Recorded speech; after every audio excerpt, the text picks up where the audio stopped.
Hello and welcome back. This is the week 12 lecture. So I want to do a few different things today. I want to talk a little bit more about outlines. I basically just reposted my basic outline structure from last week. So it's in the week 12 module. It's in the week 12 overview. Remember, outlines are due at the end of this week. That's all Research Journal 12 is. I'm simply asking you to submit your outlines. So it really does not matter what your outline looks like. Perhaps you're following my structure, my model. That's great. You can also, do your own thing. You can have your own style, your own visual presentation, just as long as you're doing the basic things that we all need to do in our outlines. Remember, we're simply planning our paragraphs. And it would be great if I could see a lot of paragraphs. I mean, it's easy to plan the intro and maybe one or two bodies, but we really need more than that because, as we know, for this research paper, we're going to have a lot of body paragraphs. So you don't have to have every single one mapped out, but I need to see that you have multiple paragraphs in mind. If I only see the plan for one body, that's not really sufficient. At least have maybe 5 or 6 bodies planned out along with your intro, maybe a definition paragraph, maybe a policy paragraph near the end of your bodies. And then, of course, a conclusion. It's okay if you haven't really worked out everything in your conclusion. We haven't really thought very much about that paragraph, but at least make some space for it, and you can intend to come back to it later. So, don't forget about outlines. We're spending this week sort of finishing up our outlines. And again, you have everything you need to sort of guide you inside the week 12 module. Also due at the end of this week is the completed version of the annotated bibliography. So of course, that's a big deal. And I've posted some bibliography examples, kind of giving you a refresher on some of our citation rules, what our works cited citations need to look like. But really, I mean, we've already done this kind of work. So the best thing for you guys to do at this point might be to go back and take a look at some of the stuff from week 5. I think it was weeks 4 and 5 when we were really getting started on our research. And if you go back to the original bibliography, the sort of first half of the bibliography that we turned in back in week 5, just take a look at the format, refresh your memory as far as what the bibliography needs to look like, because we are following a very specific format. So remember, you need that complete citation first for each source, the same kind of citation that will later appear on your works cited page. So remember to distinguish between the small in-text citations that appear in the body of your paper versus the big, longer, more comprehensive works cited citations that will be on your works cited page and on your bibliography. So you start with the citation, and again, remember, you can reuse the 4 sources that appeared on your original bibliography, but make sure the citations for those sources are correct. And if they were incorrect on the original bib, I corrected them, or I at least told you that they were incorrect. I at least flagged some of the problems, and typically I will tell you in my comments how to fix at least some of those problems. So use my feedback, look at your original bibliography, and if those citations are good, if you can clean them up, or if they were already in good shape, just go ahead and cut and paste into this new document. You can even go back to that original bib document and simply add to it and submit it once it's done. So we're trying to save time here. I know some of us have maybe shifted our position a little bit. Maybe the original sources that we found, back in February no longer really work for us, and that's fine. You can have 8 brand new sources that I've never seen before on your bib. It's going to depend on the individual. But if you've been doing good research throughout the semester, and if those original sources that you found around weeks 4 and 5, if they're still good, if you're still planning on using those, reuse them. And that means you just need 4 additional sources to go along with the 4 that you already had. So remember, on the finished bib, we're going to have a total of 8 sources. I'm putting up the numbers. And 2 of those 8 need to be academic sources. That's very important. I spell that out in the assignment instructions. But just remember, when I say academic, I mean peer-reviewed sources. That typically means articles from academic journals. We've already talked about those. I hope we're looking for those. Again, that's why the library databases are so valuable. When you search in the library databases like EBSCO, you're going to find academic journals. So again, if you haven't really been looking for those kinds of sources, go back to week 5. Go back to all that material I posted when we first started researching.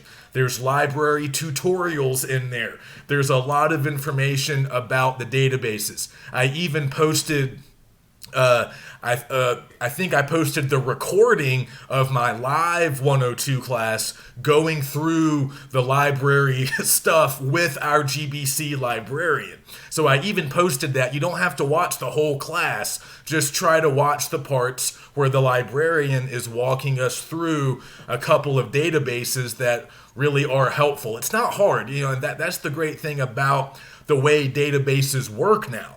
They're set up just like Google. I mean, if you know how to search for things in Google, then you know how to search for things in EBSCO or JSTOR or the other databases that we have free access to here at GBC. So just don't forget that you have to have at least a couple of academic sources. So typically they will be articles from journals, not from magazines, not from newspapers, but academic journals. But also books qualify.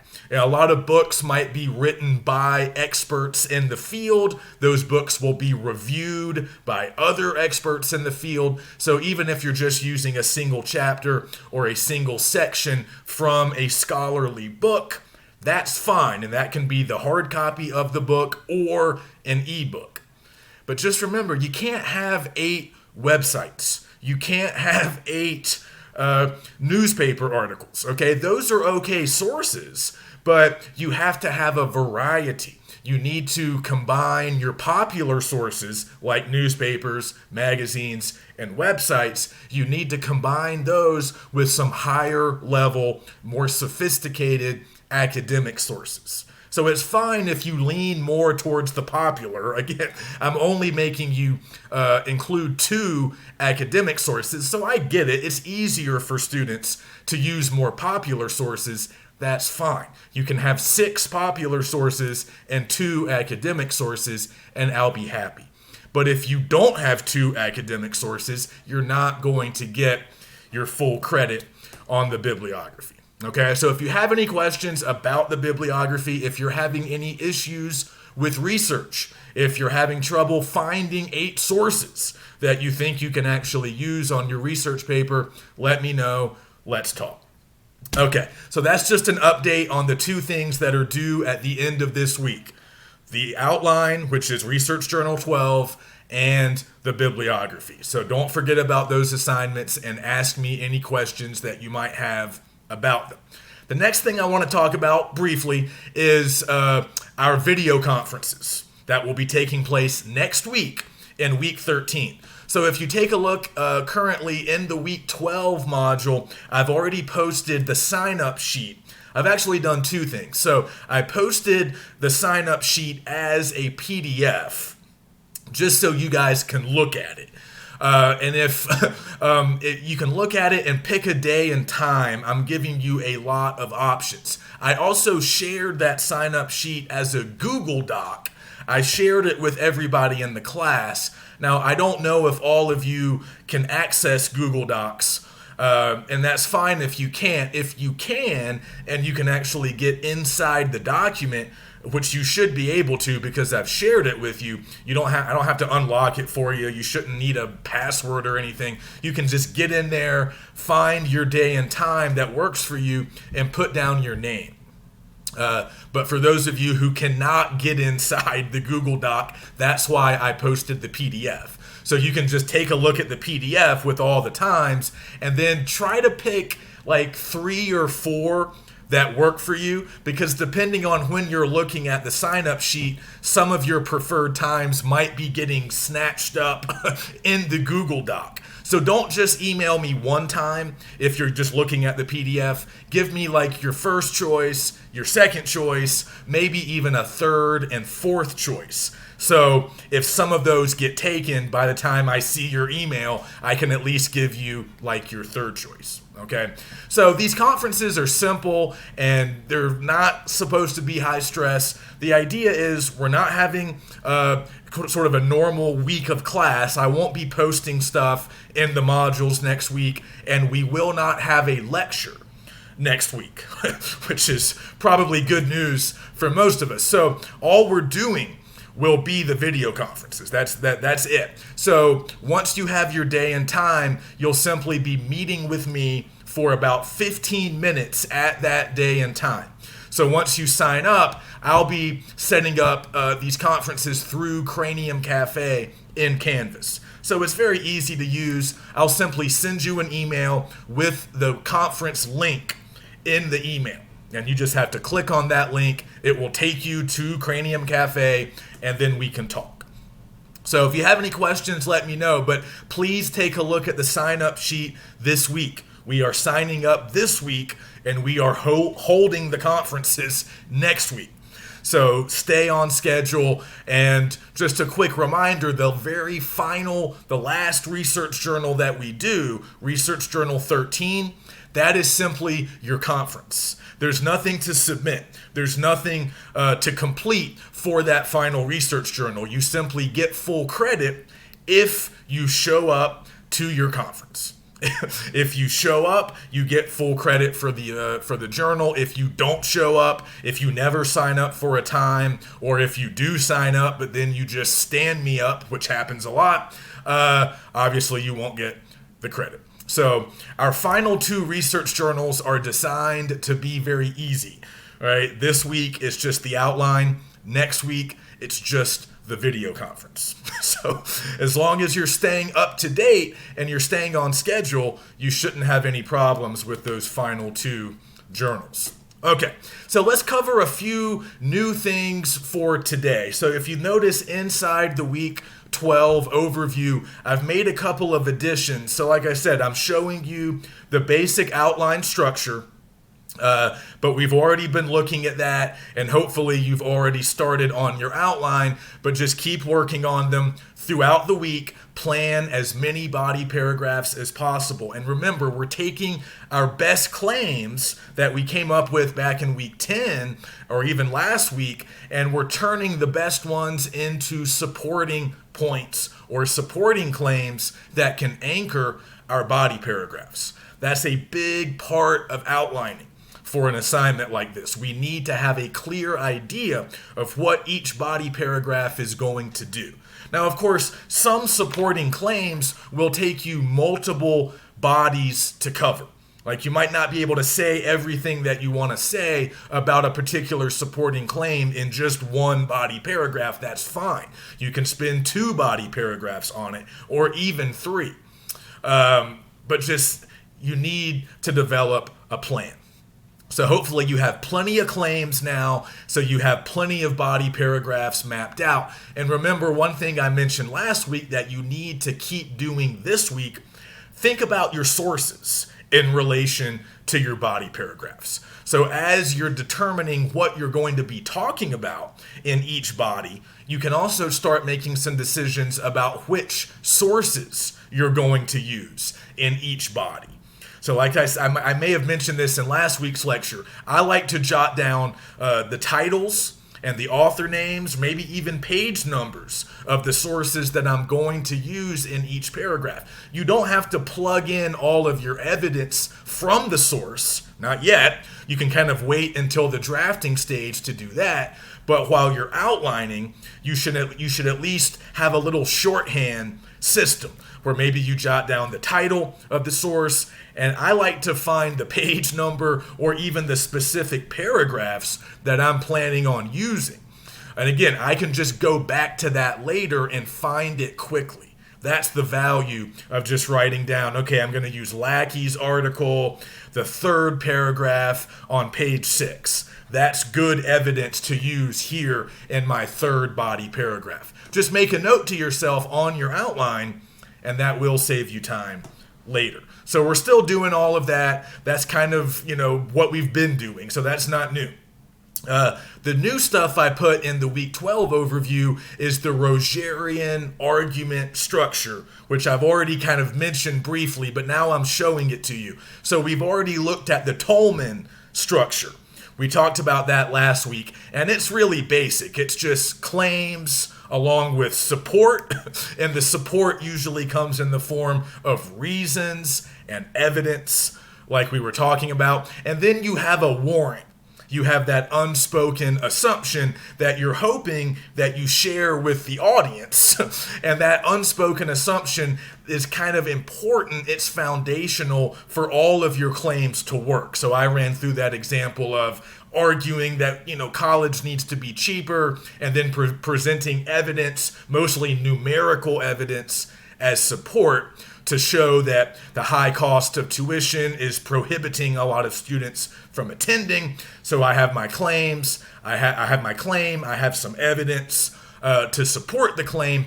But then we mentioned the warrant, which in this case would be the unspoken assumption that I'm sharing with my audience, which is higher education is valuable. More people should attend. It would be beneficial if more people were able to attend college. So I don't have to say that, but I'm just hoping that my audience believes that. I'm hoping that they share that belief with me. So the main idea when you're thinking about warrant for the Tolman model is just to kind of think a little bit about your audience. Think about what your audience expects. And you don't know every single member of your potential audience. You don't know them personally, but you can make some educated guesses. You can make some assumptions based on what you do know.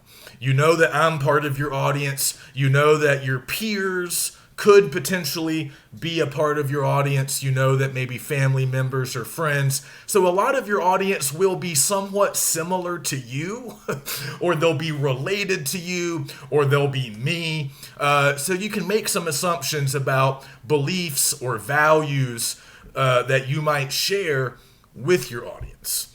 And that's important when you're thinking about the warrant, because again, if you don't share certain assumptions with your readers, a lot of your claims, even if they're good claims, and even if they have good support, they might not really land. So like I was saying, if my audience is just kind of anti-college, then they don't really care about my argument concerning lowering the cost of tuition. So the warrant is kind of the foundation that all the claims and support are built on.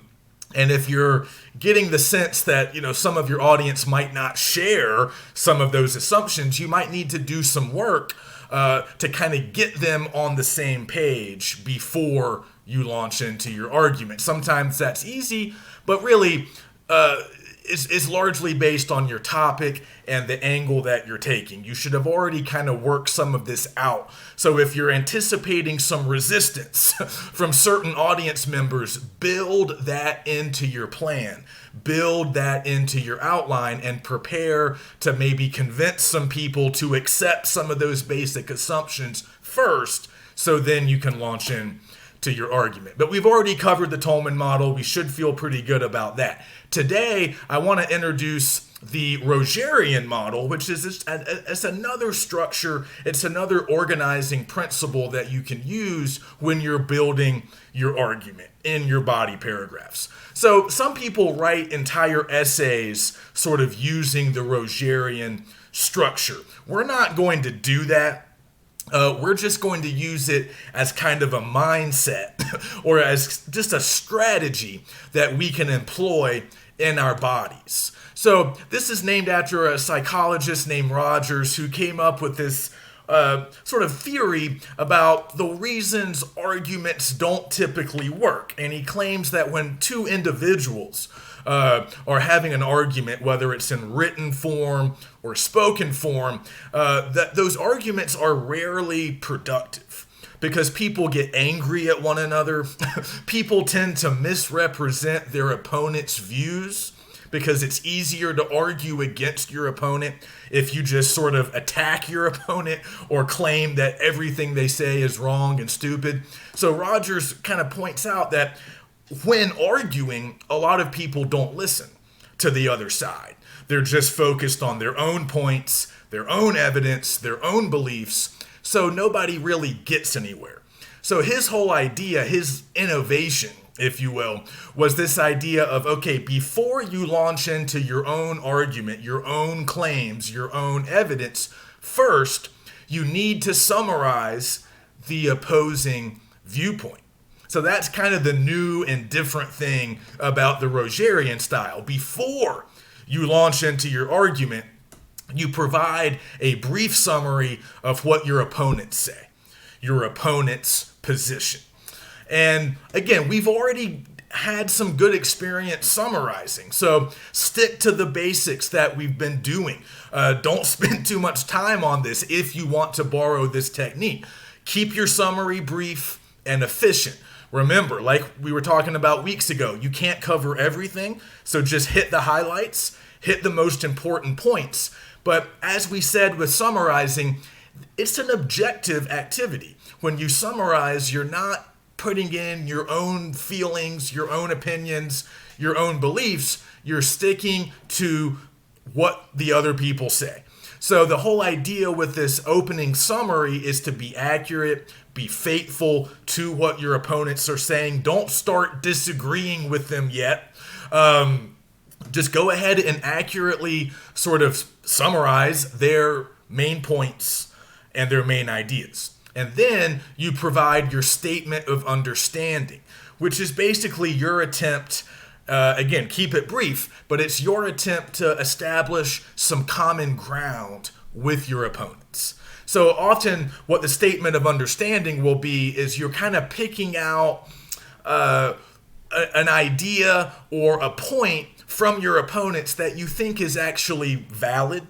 You're picking out something in their argument that you can kind of agree with. You can at least accept it as possible or okay. So this is how we kind of compromise and establish common ground with our opponents versus just fighting with our opponents. So the Tolman model is more direct and it kind of taps more into the soldier mindset. If you remember those TED Talks where we had the soldier mindset versus the scout mindset. The soldier mindset is that traditional way of thinking about arguing where it's me versus you and only one of us can win and the loser sucks and the winner's the best. And like that guy Cohen says in the TED Talk, that's often how we think about arguing. There has to be a winner and a loser. It's very confrontational. It's almost kind of aggressive and military in the way that we talk about it. But there's this other way that Julia Galef talked about in the other TED Talk, where she's saying if you have more of a scout mindset, it's not so much about you versus your opponent. It's more about just figuring out the best way forward. It's not about this competition. It's not about I have to win and you have to lose. It's more about let's just kind of work together to figure out some solutions to these problems. So the Rogerian approach kind of dovetails with that scout mindset. So you're willing to compromise now. You're willing to acknowledge that your opponents make some good points. They make some fair points. You're not going to agree with everything they say, but you can pick out a couple of things, or at least one thing that you can agree on, And that's your statement of understanding. And that can be a couple of sentences. It doesn't have to be a single statement, but that's your attempt at establishing that common ground. And then after you complete those two steps, you can launch into your argument, and that will, of course, take up most of your body paragraphs. These are your claims, your evidence, all of that good stuff. So, again, the Rogerian, like I say in the module, it's not a way of life. It's not going to structure your entire paper, but it's an approach that you can take in your bodies. So, for example, after your definition paragraph, most of us will need one, you might want to write a sort of Rogerian paragraph as your third overall paragraph after the intro and the definition. And in that Rogerian paragraph, you can summarize the opposing views and you can provide your statement of understanding. You should be able to do all of that in one paragraph. It should not take you long. You don't want to let the summary of your opponents take over the entire paper. It should be a small component of the overall paper. But if you want to kind of do these Rogerian things in a body, that's fine. You can go ahead and establish that common ground, and then in the next body, you can launch into your own original argument. So that's an option. And once you've established that common ground, you can kind of keep coming back to it throughout your bodies. You don't have to forget about it as you move into your own argument. You can kind of, gesture back to what you were doing in that earlier paragraph. You can gesture back to some of those opposing viewpoints and to some of the things that you agree with your opponents on. But of course, in your argument, you're going to develop your own ideas and you're going to kind of point out why your way has a lot to offer as well. So the idea is not to agree with everything that your opponent is saying. The idea is to find some things that work and then combine them with some of your own stuff. So when you're providing your policy recommendation towards the end of the bodies, again, you can come back to your opponents. You can come back or even kind of repackage that statement of understanding because it's been a while. Now we're at the end of our bodies. So it's been a while since we saw your statement of understanding. So you can kind of come back to it and say, hey, my policy, my solution is to take a little bit of what they say, a little bit more of what I say, and let's kind of split the difference or find that compromise option. That works. Again, it's kind of based on your personality. Some people are naturally inclined to go that way. Other people are a little more aggressive, perhaps, and they just want to win the argument. So either way is fine. It's just another option. The Rogerian approach might help you to plan at least some of your body paragraphs. So it's just something to keep in mind. All right, so the only other thing that I really wanted to discuss today briefly is the methods of development. So I've mentioned this before. It's in the week 12 module. It's in the overview. I just want to remind you guys that when you're developing your own original content in the bodies, so I'm not talking about the evidence that you're importing from your sources. I'm talking about your own original stuff. And if you look in my outline, I'm kind of showing you that layer cake approach that I might have already mentioned, where you start with a topic sentence. That's yours, that's an original sentence written by you, and then you kind of have some sort of follow-up where you're providing a little more detail on what this paragraph is going to be about, because that's what you're announcing in that topic sentence. So that first part of the body, the topic sentence and the follow-up, that's all you. And then you can turn to some evidence that you're pulling from your sources. And then you need to follow up on that evidence, and that's going to be all you. That's going to be original stuff written by you. And then, depending on how long this body paragraph is going to be, you might want to go and grab some more evidence from maybe a different source, because we can synthesize and combine sources. Maybe you pull something from another source, another piece of numerical evidence, or a testimonial, an anecdote, whatever, and then you provide that, and then you need to follow up on that with some more original thoughts. So this is how we build our bodies. We like to have that balance between our own original content and evidence from sources. So when you're developing that original content that's just coming from you, you're not citing it, it's just yours, there are a number of different techniques or strategies that you can use. And I'm hoping that a lot of you guys learned about these techniques or these methods of development back in 101. Because if you took 101 here at GBC, we're supposed to kind of teach you a lot of these writing styles.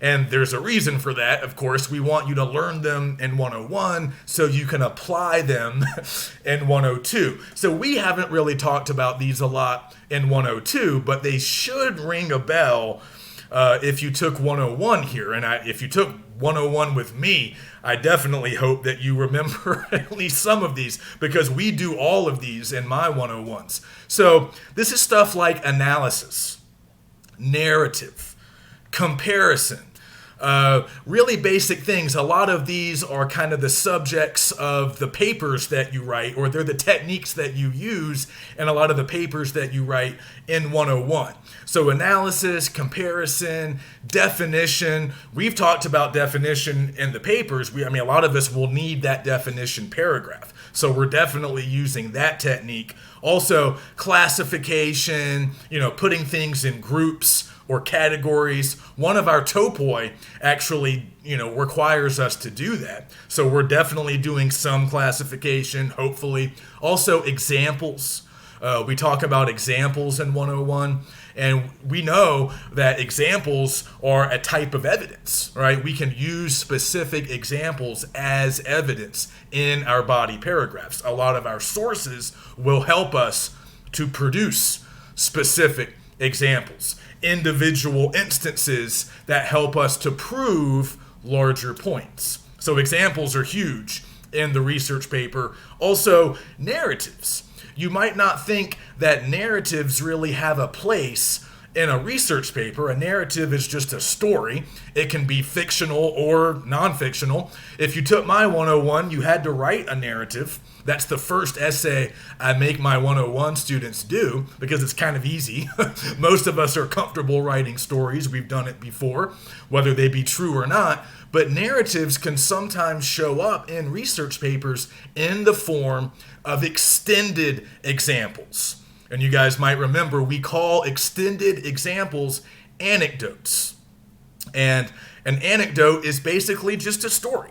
It's a short, brief story, but it usually has characters and a setting, and it has some kind of meaning or message. And again, like any good example, it's just an individual instance that helps to prove something bigger. It helps to support or prove a claim or an idea that you're pursuing in a body paragraph. So if you have a kind of lengthy example that has a little bit of a story to it, that's an anecdote. So that's how narrative can actually show up as a type of evidence.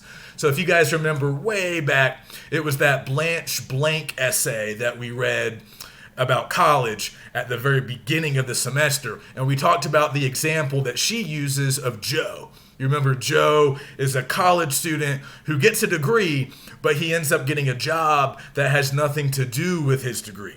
So she spends some time on Joe. Joe is kind of like a character. We learn a little bit about him. We learn a little bit about his story. And because she spends a little bit, like maybe a paragraph talking about him, it's an anecdote. It's an extended example that takes the form of a story. And most of us remember Joe. Most of us were able to talk about him in that research journal because narratives stick in our minds. There have been studies done that show that humans remember information best, and we relate to information best when it's presented to us in the form of narrative. That's just how our brains work. We are very attuned to stories. We remember things, we think about things in terms of stories, in terms of narratives. We often think of our own lives as narratives, right? It's an easy way to understand things. So don't forget about narrative. It can help in the research paper. You can't do too much of it. We don't want anecdote after anecdote after anecdote. But if you have one or two, those can be really effective types of evidence. And also, don't forget about the appeals. We haven't been talking about them a ton, but still remember to try to generate some emotional appeals. Don't forget about your ethos. Don't forget about your credibility as the writer. That's all about knowledge and goodwill towards your audience. But remember, you can manufacture pathos. That's an artistic appeal. That's made by you, the author. And then, of course, when it comes to inartistic appeals, we're finding a lot of this good evidence in our sources.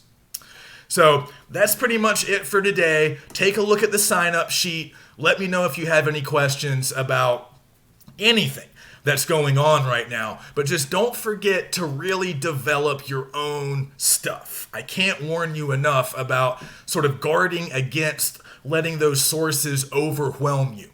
The sources are a tool. The inartistic appeals that we find in our sources, all of that evidence, it's all different tools for you to use in order to make your own original argument. You have to take ownership of your argument and of your entire paper. And even in these individual bodies, come up with some specific things that you can do, specific things that you can say. And again, think about those methods of development. So in your fourth body, okay, I'm going to do a comparison here. Or I'm going to provide an anecdote here from this source over here. Like, start thinking in those terms. After this piece of evidence, I'm going to do a little classification.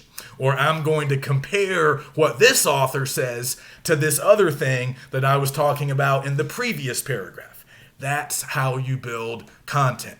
So hopefully you're doing that throughout the week as we finish up our outlines. And again, let me know if you have any questions about bibs or outlines or the video conferences that we're doing next week. So remember, no lecture next week, just conferences. So hopefully I will see all of you over the course of next week in your conference. And I'll see you then.